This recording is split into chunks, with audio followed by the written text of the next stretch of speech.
Bonjour la famille, aujourd'hui je nous amène dans un endroit qui m'est vraiment cher. En tout cas pour moi ce sera un des meilleurs contenus de la chaîne. Nous sommes à Yaoundé et nous sommes venus à la rencontre d'un jeune, je dirais un très jeune Camerounais qui fait certaines choses qu'on n'imaginerait pas que des francophones feraient. Il va nous raconter son parcours. Là on est carrément dans leur bureau, hein. Je suis carrément venue toucher du doigt comme vous savez. Vous allez voir ce qu'il a accompli. Il a commencé l'aventure à 25 ans. Et on va voir ce qu'il a fait en 3 ans. Les gars, suivez-moi.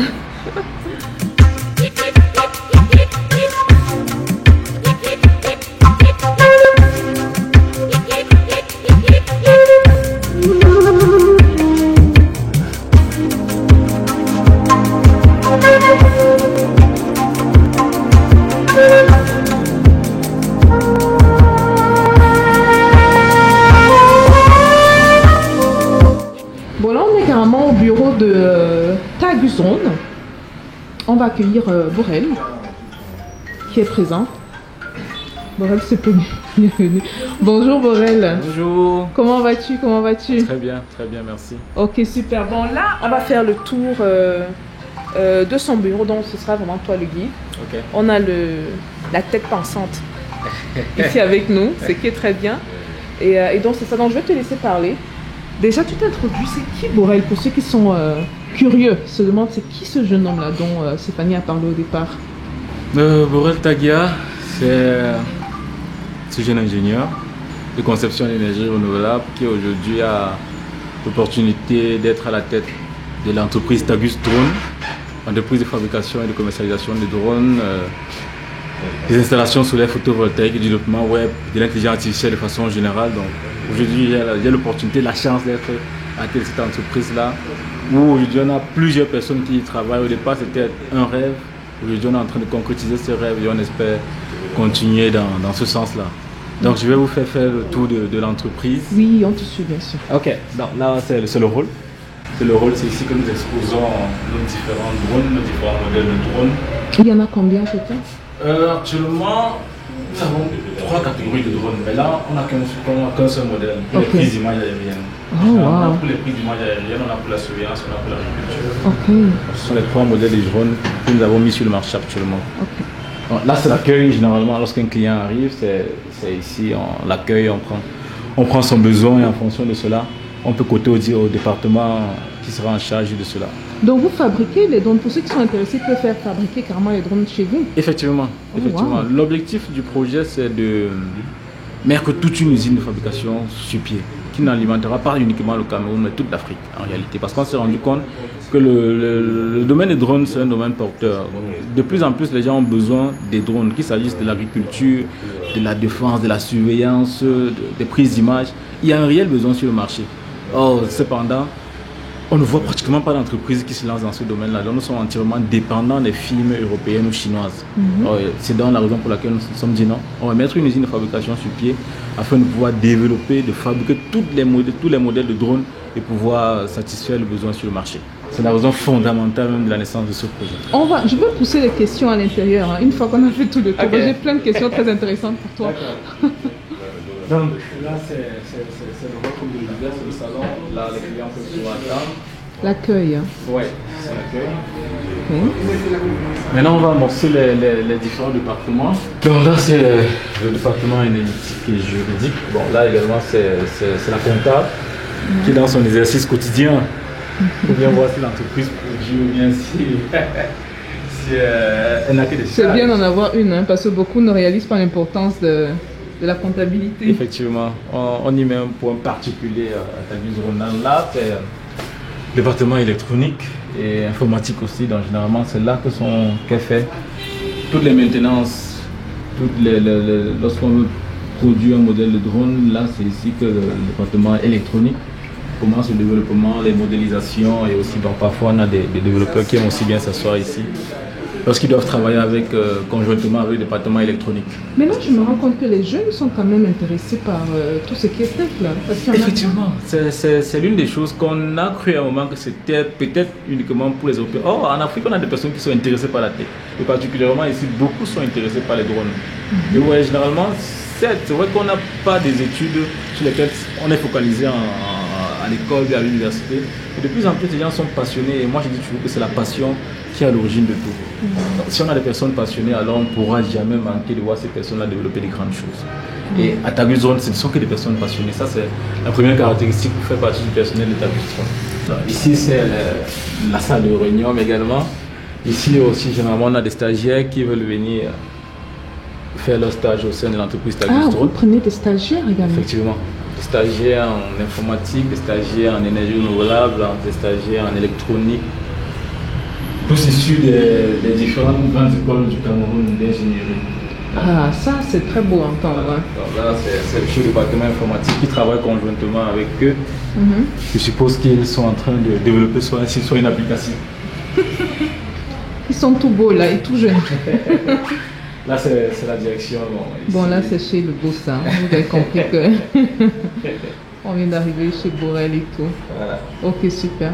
Bon, là, on va continuer l'interview, on va s'asseoir, parce que moi, j'ai beaucoup de questions pour lui. Mais je voulais d'abord qu'on fasse le tour, parce qu'il faut que les gens voient ce que ce gars-ci a fait. Et donc, voilà, quoi. En fait, ce qui m'a trop plu dans son histoire, c'est de savoir qu'il y a trop de jeunes qui ont des excuses pour ne pas se lancer. Et là, on a un jeune en dessous de 30 ans qui fait des choses phénoménales. Borel, dis-nous déjà, tu sais que tu es ingénieur, n'est-ce pas? Ouais. Tu peux nous raconter ton cursus, parce que j'imagine que pour lancer une entreprise tech comme ça demande beaucoup d'argent. Tu viens d'une famille très riche apparemment. Pas du tout. Pas du tout. Pas du Mais on t'écoute, ça s'est passé comment donc? Justement, comme je viens de le dire, je viens d'une famille assez modeste. On a eu la chance que les parents nous ont envoyés à l'école et on peut à chaque fois mettre assez de moyens lorsqu'on était malade, lorsqu'on voulait se nourrir, lorsqu'on voulait aller à l'école. Et c'est pour ça qu'on dit toujours merci aux parents. Mais il faut le dire parce que généralement, ce que je prône, c'est de dire qu'on peut quitter de rien et faire de grandes choses. Parce que généralement, on a cette belle excuse-là de dire non, tel c'est le fils de tel connaît tel. Et là, j'ai toujours voulu bâtir un certain modèle, de dire c'est possible. On peut le faire si on a le travail comme priorité, on a la persévérance et justement si on sait justement là où on veut aller et si on a une confiance en soi indéniable. Là, ce sont mes convictions de vie. Et je pense que c'est faisable. Je suis né de cette famille-là assez modeste. J'ai fait mes études à l'UCB de Bouddha. J'ai fait tout mon cursus secondaire à Bouddha. Quand j'ai fini mon baccalauréat C, j'obtiens avec mention, c'est là où je me déporte à l'université de Marois, Polytechnique de Marois. Polytechnique de Marois, je vais faire énergie renouvelable, où j'ai fait 5 ans. Je sors ingénieur de conception en énergie renouvelable. Et c'est d'ailleurs là que je soutiens pour la première fois sur les énergies, sur le drone, sur la conception et la réalisation d'un drone solaire quadrirotor. Ça, c'était mon thème de soutenance de master d'ingénieur de conception en énergie renouvelable. Donc, l'idée est venue de quoi en fait? C'est que je reste comme ça, un jour je me dis, parce qu'il y avait à un moment, puisque c'était à Marois, à l'extrême nord, il y avait ce conflit-là qui est avec Boko Haram. Il y avait ce conflit-là, je me suis dit, mais qu'est-ce que je pourrais me faire qui pourrait d'une certaine façon aider, que ce soit les forces armées ou bien mon pays à en venir face à cette situation-là. C'est comme ça que je dis, bon, je vais travailler sur un. Quand je me disais ça, je ne savais pas aussi ce que c'était un monde, je ne savais pas, je me suis dit, c'est que j'ai toujours eu moi je me dis que je rêvais beaucoup trop grand en réalité. Et à chaque fois qu'on me le disait, c'était aussi pour moi comme une sorte de challenge de pouvoir venir, pour pouvoir arriver à ce que je m'étais fixé. Mais justement, est-ce que tu n'as pas eu trop de gens qui t'ont dit que tu rêves trop, que c'est impossible, tu es un peu fou, tu es... J'aimais justement qu'on me le dise à chaque fois. Tu aimais qu'on te le dise? J'aimais quand on me le dise en réalité. Et j'aime toujours qu'on me le dise jusqu'à présent parce que toute ma vie ça a été toujours ça. Même mes amis les plus proches me le disent toujours, mais rien quand même que toi, on ne sait pas ce que tu arriveras. Tu as toujours des rêves où on ne sait pas ce que tu veux faire. Parfois, ce qu'on aimait dire, c'est qu'est-ce que tu veux prouver en réalité. On aimait beaucoup dire ça. Et c'est ça qui m'a toujours motivé à pouvoir réaliser les objectifs que je me suis fixés en réalité. Donc, quand j'ai fini mon cursus d'ingénieur, Bien, je vais vous dire, c'est aussi comme une petite anecdote dans ce que je raconte, c'est que quand j'ai fini ce cursus-là, j'ai des propositions par exemple de bourse. Je savais que si je venais à un moment à voyager, ça servirait d'excuse encore aux gens. Je dis que non, il faut absolument peut-être voyager, aller à l'étranger pour pouvoir faire quelque chose. Attends, donc tu es un pur produit du Cameroun? Effectivement. Tu n'es pas de la diaspora ou quoi que ce soit? Non, pas du tout. Et je me suis refusé à un moment d'y aller parce que moi je veux impacter en réalité. On est tout ça toujours d'impacter la jeunesse, d'impacter des personnes qui veulent faire quelque chose, qui veulent quitter de rien et pouvoir faire quelque chose de leur vie.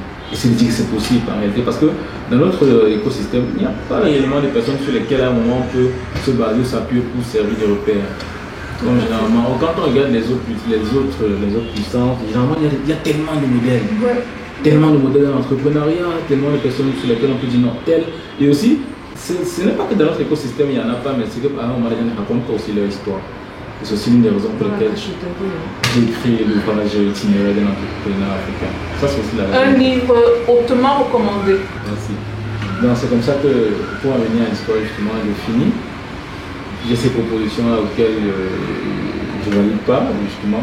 Bon, je vais à l'entreprise. Déjà, quand j'ai fini, je voulais créer mon entreprise, la fabrication de drones, mais il n'y avait pas assez de moyens. Mais tu avais quel âge à l'époque quand tu voulais faire ça? J'avais 23 ans. L'idée a commencé à revenir à tête à 21 ans. L'idée est venue à 21 ans, à 23 ans, tu voulais créer une entreprise. Oui. Parce qu'en réalité, avant de soutenir même sur ce thème-là, je le préparais déjà depuis le niveau 3. Okay. J'avais ça qui trottinait en tête.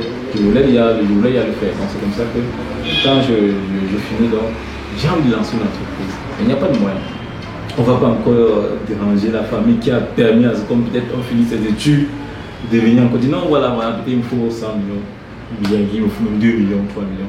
Il y a des personnes déjà, et c'est comme ça que Et c'est pas aussi, c'est pas facile dans notre écosystème aussi, en ce sens-là que je dis justement dans l'ouvrage, pour les entrepreneurs, c'est très difficile parce que quand vous finissez l'école, on attend déjà de vous que vous prenez en charge soit votre petite soeur, soit votre petite soeur. On attend déjà que quand il y a un truc peut-être à la maison, que ce soit la réunion, que vous envoyez votre participation. Non.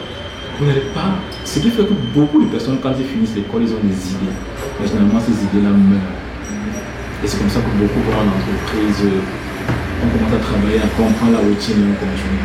Et justement, ça aurait pu arriver aussi parce que quand je finis, je viens en entreprise, je travaille ma première année, je suis à EDC, Executive Development Corporation, où je travaille dans le projet de l'Empara. Ensuite, je vais dans une autre entreprise où je travaille également.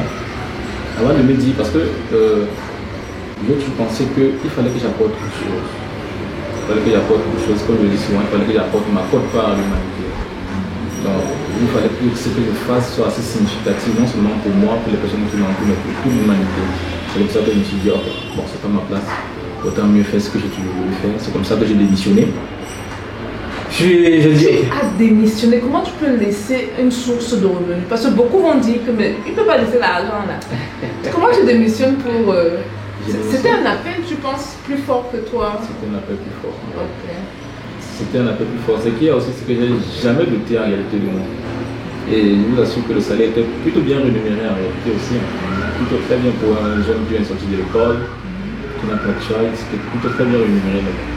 Et au moment de l'émission, j'avais pratiquement plus rien. C'est pas que j'avais fait des épargnes en réalité. Désolé, quand on parle d'entreprise, ce qu'on gagne, c'est comme ça que ça sort. Mais tu comptais sur quoi, Robert, franchement? Parce qu'il y a beaucoup qui vont hésiter et vont dire que mais... Ouais. Si je lâche le business, si je lâche le boulot, comment je fais? Toi, qu'est-ce qui se passe dans ta tête, dans ce processus-là? Dans tout ce que j'ai fait, en réalité, dans toute ma vie, je n'ai jamais douté à un moment. J'ai toujours eu la ferme conviction que si j'y mettais du mien et que je travaillais dur, alors ça pourrait se réaliser. Je ne doutais pas au moment où je démissionnais pour lancer l'entreprise que ça ne marcherait pas. Et je savais même que ça ne marche pas. Bon, j'aurais essayé autant, mais je pourrais me reconvertir ailleurs, peut-être dans une autre boîte ou bien. Voilà, mais quand même l'échec ne faisait pas partie de mon langage. Et je savais que ça devait réussir. Comme toutes les choses que je fais toujours jusqu'à présent dans l'entreprise, j'ai toujours la ferme conviction que ça va bien se passer, ça se passe toujours bien. Donc, c'est vrai qu'il peut avoir matière à y réfléchir, à ne pas vouloir abandonner, mais je pense que c'est justement là-bas, c'est justement à ce moment précis-là qu'il faut faire la différence. C'est justement à ce moment-là, c'est dire, ok, je me jette à l'eau. Si je ne le fais pas, peut-être je vais regretter plus tard. Au moins, peut-être en le faisant, je saurais que j'aurais essayé, même si ça n'a pas marché. Parce que le plus important, c'est d'essayer. Le plus important, c'est d'essayer. Tout le monde a peur. Tout le monde a peur, mais c'est juste que certains audaces d'essayer, même si ça ne vient pas. Tout le monde a peur. Tout le monde a une peur en soi. Et maintenant, les gagnants, généralement, ont l'audace d'essayer. Et quand on essaie, on met un certain nombre de charges de côté pour que ça marche. Voilà. Donc c'est comme ça que je laisse le travail. Je dis, ok, d'un côté, il y a des personnes, il y a un réel marché en termes de drones. Il y a des personnes qui ont besoin de drones. Et d'un autre, il y a des personnes qui disent toujours chercher des initiatives, des projets dans lesquels investir et disent qu'ils ne trouvent pas de projet sérieux. Ça veut dire que j'ai les deux côtés, il y a les deux personnes. Je suis au milieu. Autant mieux concilier les deux. Ok, du moment d'un jour à l'autre avec mon ami qui était un ami d'enfance, Vanek. Comme Vanek, il est développeur. Il appelle et me dit, ok, on va faire une plateforme de crowdfunding. Crowdfunding? Oui, on va faire une plateforme de levée de fonds. Il commence à en rire parce que il y a de cela 3 mois, je lui avais dit que je vais démissionner dans 3 mois. Je lui avais dit dans 3 mois, je vais démissionner et on va lancer une plateforme pour lever des fonds. Il pensait que je blaguais. Alors le jour où il fait ma lettre, je screenshot, le film, je lui envoie, il commence à rire. Il en rit, c'est comme ça qu'il comprend que je suis sérieux, il se met au travail. Il a développé la plateforme taguidrone.com. On a lancé, ok.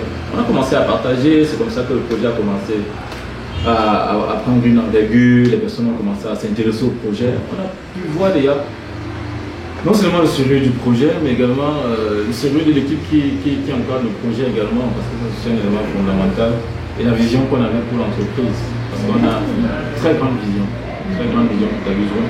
Elle n'est pas seulement au niveau du Cameroun, mais pour toute l'Afrique. Elle est pour toute l'Afrique, et nous savons qu'on a travaillé dur pour pouvoir y arriver. Donc, on a fait cette plateforme. L'objectif c'était de lever 500 millions de francs.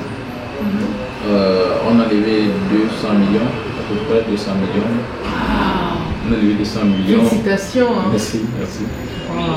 C'est vrai qu'on n'a pas pu atteindre l'objectif voulu, mais bon, déjà avec cette somme-là, ça nous a permis de faire beaucoup de choses. Parce qu'aujourd'hui, Taguidrone, c'est plus une douzaine de personnes qui sont là, qui travaillent, des développeurs, des informaticiens, des électroniciens, des ingénieurs en énergie renouvelable, comptables, commerciaux. En fait, c'est tout. Cette panoplie de personnes là qui travaillent quotidiennement sur les Taguidrone. Mais nous sommes une entreprise assise qui a des services sur le marché, qui rend des prestations et qui à chaque fin d'année partage les dividendes aux différentes personnes qui ont bien voulu investir dans l'entreprise. Donc si je comprends bien, les gens investissent dans l'entreprise et les gens recoupent des dividendes annuellement. En 2021, on a fait un chiffre d'affaires de 300 millions, un bénéfice de 30 millions. C'est les 30 millions qu'on a reversé aux différents investisseurs. Les gens étaient même surpris que maintenant on venait d'élever des fonds, on n'a jamais vu ça. La plupart le disaient en réalité. Surtout en tech, hein. Oui, justement, c'est pas pour s'inventer. J'ai dit justement, mais beaucoup étaient surpris parce que ce sont la comptable, évidemment, les retours qu'elle me fait, c'est qu'elles appelaient même pour dire, ok, vous avez vos dividendes au sein de l'entreprise, beaucoup étaient surpris. Waouh, ça fait pas longtemps qu'on a investi, vous avez commencé d'y aller. Ça veut pas, beaucoup, il y a une maman qui a carrément dit, mais j'ai investi aussi parce qu'il y avait une initiative, mais je ne savais pas qu'il devait avoir un retour. Et finalement, ce sont des choses qui font assez chaud au cœur de savoir que, ok, il y a cette initiative-là et que beaucoup de personnes croient en nous et on n'a pas le droit à l'erreur. Mais est-ce que vous avez continué à lever les fonds ou vous êtes intéressé à lever d'autres fonds? On s'est arrêté parce que là, on avait clôturé en mai 2021. C'est justement en fin d'année d'exercice 2021 qu'on a partagé les premiers dividendes. Et maintenant, les fonds qu'on a levés, il faut le dire, ces fonds sont généralement dans les marchés, dans les prestations que nous faisons. Ils sont dans les marchés qu'on a gagnés, que ce soit en termes d'énergie, que ce soit en termes de drones. On va dire que ce sont ces fonds-là qui tournent, qui vont nous permettre à chaque fois, chaque fin d'année de pouvoir partager les dividendes. Et maintenant, d'un autre côté, on se dit, ok, on ne peut pas laisser notre rêve de côté, notre rêve qui est de bâtir notre usine, de bâtir notre siège social. Ok, c'est comme ça qu'on a commencé à mûrir récemment un projet, de lancer une série B. Donc ça, c'est aussi une annonce officielle. Hein.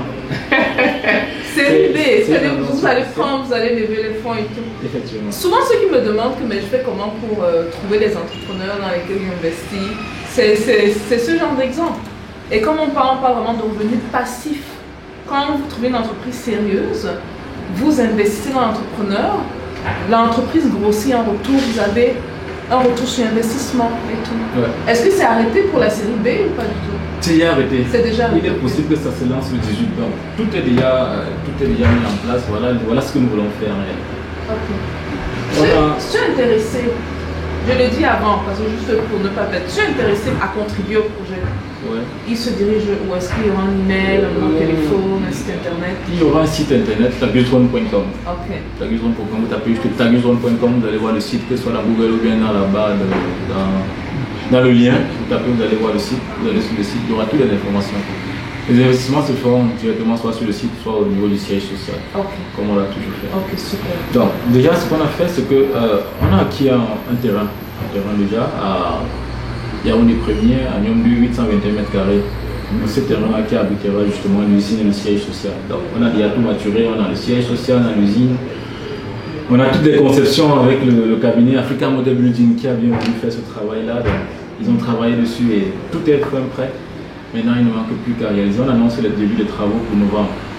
De cette année. Donc la levée de fonds sera de quand? La levée de fonds s'est finie sur 6 mois. 6 mois. 6 mois pour lever 400 millions. 400 millions. Bon, les gars, vous savez quoi faire. En tout cas, moi je suis partant. Attends, tu as quel âge là? Attends, parce que tu l'as pas dit depuis. Je dis depuis qu'il a moins de 30 ans. Mais tu as quel âge? J'ai 28 ans. 28 ans? Ouais. Waouh. 28 ans. Ça fait chaud au cœur, hein, franchement, de voir la jeunesse vivre son rêve et de voir des exemples comme ça. C'est possible, c'est faisable. Au-delà de ce qu'on parle tous les jours sur Internet, de voir des réalisations comme les tiennes, je pense que ça apporte un gros boost. Et comme une bonne partie des gens qui suivent cette vidéo sont de la diaspora, ceux qui nous écrivent chaque jour disent que j'ai de l'argent, quoi faire avec mon argent, voilà une source de revenus passive. On ne vous demande pas de venir faire les drones. On demande de croire en un jeune, en son équipe, investir sur l'équipe et attendre que votre argent fasse des bébés, c'est tout. Pendant que vous contribuez à quelque chose de plus grand, quoi. Je trouve ça phénoménal. Merci. Phénoménal. Félicitations, en passant. Merci. Bon, là, on avait une toute petite pause parce qu'il me montrait la plateforme sur laquelle l'équipe bosse, en dehors de ce que j'ai déjà mentionné. Apparemment, ils ont une plateforme qui aide les entrepreneurs à lever des fonds. Mais c'est un modèle très intéressant, c'est un modèle trop intéressant même pour les investisseurs comme moi. Parce qu'on appelle ça une sorte de equity crowdfunding. En d'autres mots, tu lèves des fonds et en retour, tu donnes une part de ton entreprise. Donc, les entrepreneurs sérieux, merci, qui ont des projets sérieux, ils peuvent aller où tu as dit sur Tagus Investment. Ouais, tagusinvestment.com. Tu peux nous en toucher quelques mots sur la plateforme? Oui, tagusinvestment.com, c'est une plateforme de mise en relation des porteurs de projets et des investisseurs. Okay. Donc, après avoir fait la levée de fonds du projet Tagus Drone, on s'est dit que c'est aussi intéressant de pouvoir aider ces personnes généralement qui ont des projets mais ne savent pas comment lever les fonds, ne savent pas quoi faire. On va dire, ok, aujourd'hui il y a une plateforme, parce que sur cette plateforme, par exemple, on a 8000 utilisateurs déjà. J'aime souvent les appeler 8000 d'afro optimistes. C'est beaucoup ça. J'aime souvent dire. Okay. Ce sont ces personnes généralement qui veulent investir dans des opportunités africaines, dans des projets innovants. Voilà, on s'est dit qu'il fallait justement construire un cadre qui permettrait de faciliter cela. On a donc développé Tagus Investment qui est aussi comme une sorte de réseau social. Ce n'est pas qu'une simple plateforme, c'est tout un réseau social en réalité. Mais du coup, quels sont les critères? Il faut d'abord un projet sérieux et innovant. Sérieux et innovant. Et aussi, on aime bien aller dans le sens de la tech parce qu'on a des catégories qu'on a mis là. On a la robotique, on a les énergies renouvelables, les technologies. Ah, ça, mais là, je vais regarder ce site-là. La fintech, l'agrotech et l'intelligence artificielle. Waouh! Bon, je l'ai dit dans le passé, moi, 45% de mon portfolio au niveau des investissements, c'est dans le milieu de la tech. Donc, s'il a pu les concentrer là-bas, ce sera le paradis pour moi, quoi. Bon, là, on va passer à quelque chose de très intéressant. On va un peu démystifier ce que Borel, pour lui, c'est sûrement maintenant un jouet. C'est rien, ça, parce que souvent, quand les gens entendent drone, on dirait que c'est un monde à part et tout. Ouais. Donc là, on a un Tagus drone. Lui, c'est quel type de drone? C'est un drone de prise d'image aérienne. Okay. Drone de prise d'image aérienne. En réalité, ce modèle tel que vous le voyez, c'est un modèle fini. Avant d'arriver à ce modèle-ci, on est passé par tellement d'autres modèles. Tellement d'autres modèles. Peut-être on aurait même plus l'opportunité de voir ça tout à l'heure quand on ira en salle d'électronique. Vous pourrez voir. En réalité, avant d'arriver à ceci, c'est d'abord toutes des pièces détachées qu'on monte. Ça, c'est un quadrirotor généralement parce qu'il a 4 rotors. il permet avec sa caméra de prendre des images en haute dimension, donc en HD. On me fait il y a des 3 prises. caméras ou ce sont les senseurs, ce sont les... Non, ce sont généralement... Là, c'est une seule caméra. C'est une seule caméra en réalité. Là, généralement, ces caméras ont généralement des capteurs. Capteurs aussi de distance pour pouvoir limiter les obstacles. Effectivement. Donc, ce drone, il peut aller jusqu'à 2 km dans l'altitude. Il a une capacité de près de 30 à 45 minutes. On peut 2 km? Oui, on peut faire de la surveillance, des prises d'images aériennes. Est-ce que les gens réalisent même 2 km d'altitude? Ok. On peut le valoriser dans la surveillance, dans l'agriculture, dans les prises d'images, pour les généralement aussi dans les personnes, soit pour leurs cérémonies de mariage, les festivités, et d'autres cérémonies où on a besoin, parce que généralement les prises aériennes sont beaucoup plus, on les vend beaucoup plus qu'en réalité lorsqu'on prend des prises au sol. Donc c'est sa fonction première de ce drone-ci, qui est l'aboutissement de nombreuses recherches. Ça c'est un drone qu'on a travaillé en collaboration avec un partenaire, parce qu'on a un partenaire aussi qui nous aide dans le développement jusqu'à la mise sur pied de l'usine. C'est un partenaire chinois qui nous dépendons encore d'une certaine façon, on va dire peut-être à 20%, parce qu'aujourd'hui on a de la matière, on a peut-être aussi de la technologie, mais on n'a pas encore tous les outils qui nous permettent à un moment de faire, on va dire, un 100% camerounais en réalité. Mais si vous êtes déjà à 80%, c'est très bon. Hein. Ouais. Et ceux qui sont un peu dans les nuages, là, qui disent que mais pourquoi on n'est pas à 100%, c'est pas comme ça que les choses commencent. Hein. Et je suis même sûre que tu n'as pas commencé à 80%, tu as commencé à...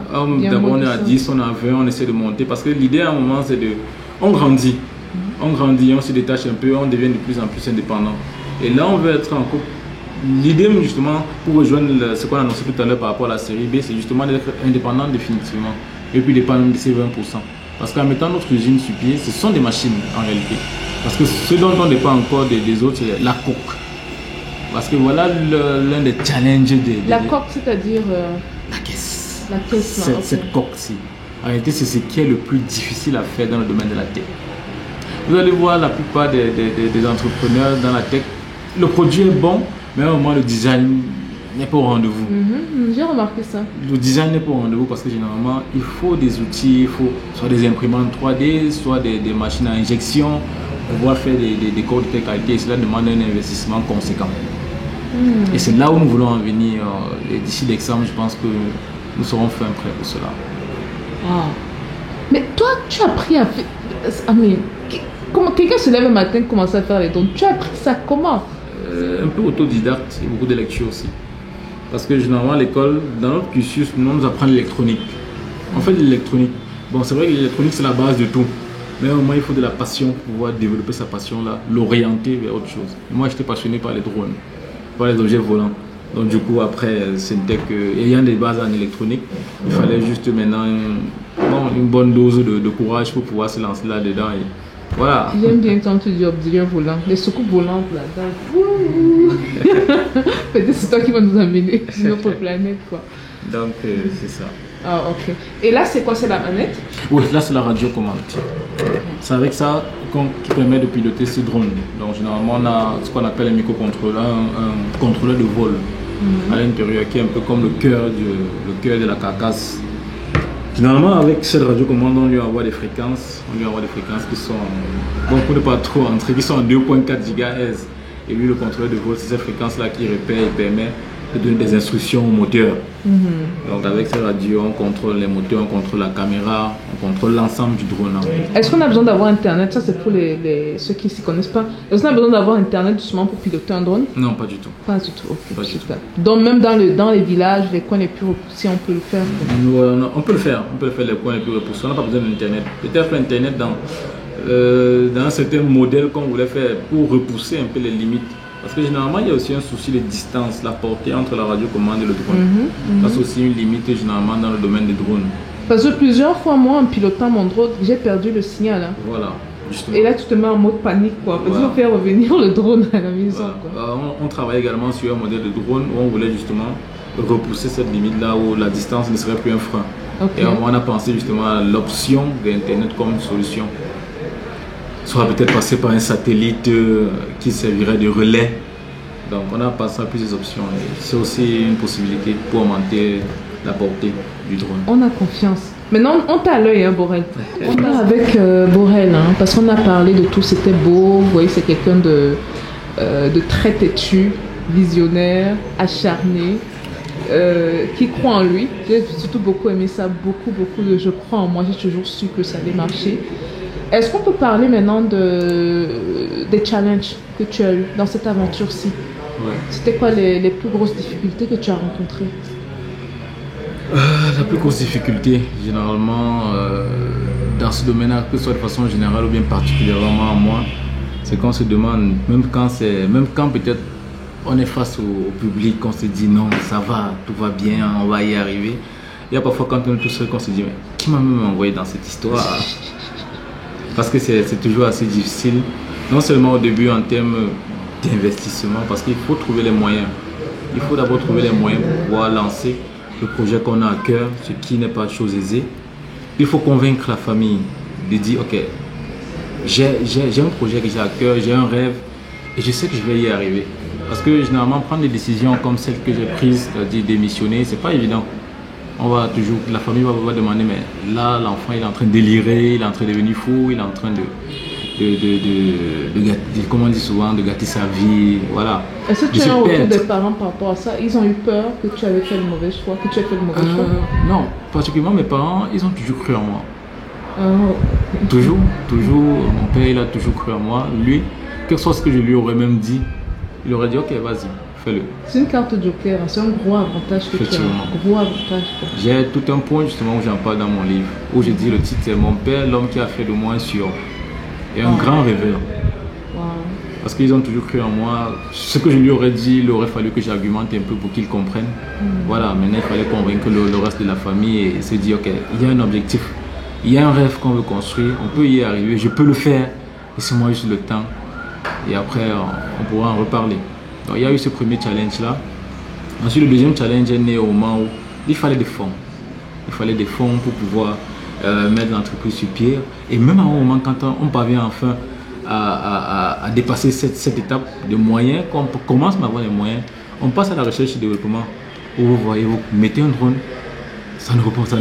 vous n'avez pas l'objectif que vous vouliez avoir. On construit un drone, après on l'a construit, il crash. On construit un autre, après on a fait un test, il crash. Et parfois vous ne savez même pas ce qui ne va pas. Donc il a fallu encore dépasser cette autre limite-là qui était au niveau de la tech. Parce que même à un moment, le plus dur, parfois ce n'est pas seulement d'avoir de l'argent. Parfois on a de l'argent, mais maintenant savoir l'utiliser à bon escient, parfois mettre le produit qu'on voulait mettre sur le marché. C'est ça maintenant le plus gros challenge. Parfois c'est assez évident, c'est parfois facile quand on n'a pas encore les moyens, mais une fois que les moyens sont là, je pense que c'est là où les problèmes commencent réellement. Les problèmes ne naissent même pas quand on n'a pas de moyens. Quand on a encore son rêve, on peut se donner des excuses, on peut dire ce qu'on veut. Mais une fois qu'on a les moyens, on a une obligation et résultat. Donc il faut maintenant mettre sur le marché ce qu'on voulait mettre. Il faut prouver aux personnes qui vous ont fait confiance qu'effectivement vous aviez raison de nous faire confiance. Voilà les produits. Donc, on a commencé à travailler sur ces drones après de multiples crashs, des drones qui ne donnaient pas, où on y a beaucoup investi. Finalement, on a pu concevoir un drone qui ressemblait à quelque chose, qui a pu voler pendant un certain temps. Et je vous dis aussi, la présentation officielle de Tagus Drone, aucun drone n'avait volé. Wow. Je me rappelle, à la veille, on fait tous les tests. On fait tous les tests de drones, tout marche super bien. Super bien, on avait un drone, parce qu'à l'époque, on avait 4 prototypes. On avait un drone de transport d'équipements médicaux, on avait un drone de surveillance, on avait un drone de prise d'image aérienne et on avait un modèle pour les télécoms, un modèle qui permettait de répéter le réseau. En fait, c'était pour pouvoir alimenter une zone en réseau, quel que soit le village. Donc on avait ce modèle de drone-là. La veille, on avait fait 3 de nos modèles fonctionnaient très bien. Mais le jour J, on ne sait pas ce qui s'est passé. Vous imaginez avec tous les invités. Après, il y a la pluie, un moment qui a commencé à tomber, la panique. Finalement, un drone a décollé, mais après, il a craché. Donc, c'était ce jour-là, je me rappelle encore comme si c'était hier. J'étais entièrement déboussolé. Il fallait également se relever de cela. On s'est relevé. Et maintenant, aujourd'hui, on a pu mettre des modèles sur le marché. Et quand on met des modèles sur le marché, ça veut dire, en termes de fonctionnalité, elles peuvent déjà s'approcher de ce que les autres font ailleurs. Donc on a pu également lever cet obstacle-là, dépasser cette limite Et aujourd'hui également, il faut le dire, on a toujours des challenges chaque jour en termes non seulement d'apporter des affaires, de faire du chiffre. Voilà, ce sont des challenges quotidiens et on se bat chaque jour pour pouvoir produire le résultat qu'on a toujours voulu produire et impacter significativement cette génération. Parce que ça, c'est non seulement mon rêve, mais également celui de Tagus Drone, impacter positivement les nouvelles générations afin qu'ils puissent se dire que c'est possible, que certaines personnes l'ont voulu, ils l'ont fait. Ça veut dire que nous également, on peut le faire. Waouh, très belle conclusion. Hein. Merci Borel. Hein. Regardez les deux là, ils sont tellement inspirés, ils regardent avec. Très belle conclusion. Et je pense que ta conclusion prouve que les challenges et les difficultés, ça ne s'arrête pas. Parce que beaucoup se disent que je vais réussir, puis il n'y aura plus rien. Mais non, c'est pas parce que tu tombes que tu dois rester en bas. Tu continues, tu te lèves et tu continues. Et tu as ta mission à cœur. J'aime beaucoup ça. Bon, ben on va conclure là l'interview avec Borel. On a déjà pris trop de temps. Jeune PDG, un génie pour moi. Hein, parce que si vous voyez le processus, je me dis c'est pas évident du tout. Surtout dans le monde de la tech, c'est pas évident, mais on peut sentir la passion. On peut sentir... on sent que tu fais ça, ça va au-delà de ta personne, quoi. Ouais. Ça se ressent, c'est-à-dire, il y a quelque chose d'autre, c'est pas juste moi, Borel, ça va vraiment au-delà de ça. Et si je dois t'avouer un truc, les meilleurs projets que j'ai vus dans le monde, que ce soit en Afrique ou aux États-Unis, c'est toujours ces entrepreneurs-là qui font quelque chose ou quelque chose qui va au-delà de leur personne. Anyhow, je parle beaucoup. Hein. C'est l'énergie là, de Borel là, qui me met dans cet état. Bon, voilà un peu tous les gars. N'oubliez pas, ceux qui sont intéressés à investir, le téléphone, allez sur le site internet tagusdrone.com. Je serai sûrement la première personne. Vous ouvrez la série B quand? Le 18 juillet. Le 18 juillet. 18 juillet. Oui, donc dans quelques jours. Donc allez sur la plateforme. Je sais qu'il y a beaucoup de gens de la diaspora qui ont beaucoup de cash, qui ne savent pas trop quoi faire avec. Voici une grosse opportunité. Ceux qui me demandent, Stéphanie, tes revenus passifs, c'est comment? Voici une opportunité, je le répète. Les entrepreneurs intéressés à lever des fonds, allez sur le tagusinvestment.com pour la plateforme. Puis c'est ça, quoi. Est-ce que tu as un dernier mot? En fait, tu peux même pas conclure après ça. Ta conclusion est trop parfaite. Les gars, je compte sur vous pour partager la vidéo comme d'habitude. Hein. On like, ça c'est le minimum. On partage. Et je vous attends dans les commentaires comme d'habitude. Peace out.